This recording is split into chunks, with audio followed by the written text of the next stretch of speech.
Granny was everywhere. No, seriously, you couldn't scroll YouTube without seeing it. Everyone was playing it, everyone was screaming at it, and for a while, it felt like one of the biggest horror games out there. But looking back now, how good was Granny actually? Because at first glance, it's simple. You're stuck in a house, you have 5 days to escape, and there's Granny walking around, waiting for you to mess up. And that's the whole game. No crazy graphics, no deep story, no complex mechanics, just pure survival.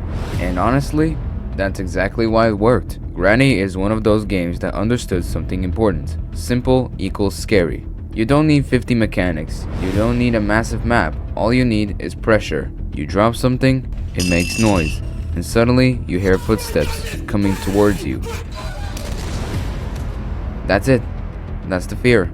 And the sound design? Low-key one of the best parts. The house is quiet, too quiet, so every little sound matters. Door creak, a floor step, something falling. Every sound that you make, Granny will hear it and she'll be on her way. And then, there's Granny. She's not too fast, she's not complicated, but she doesn't need to be. She reacts to noise, she patrols the house, and sometimes she just shows up at the worst possible time. Like you'll be doing perfectly fine, and suddenly she's just there. No warning, no time to think, just panic. Another thing Granny did really well was replayability. Different escape routes, different item spawns, and different strategies. So every run felt slightly different. But here's where things start to fall off. Because as good as it was, Granny wasn't perfect. The graphics, very basic. Now that's not always a bad thing, but it did make the game feel limited. And after a while, it got repetitive. Same house, same loop, same goal. Once you figure it out, the fear kind of disappears.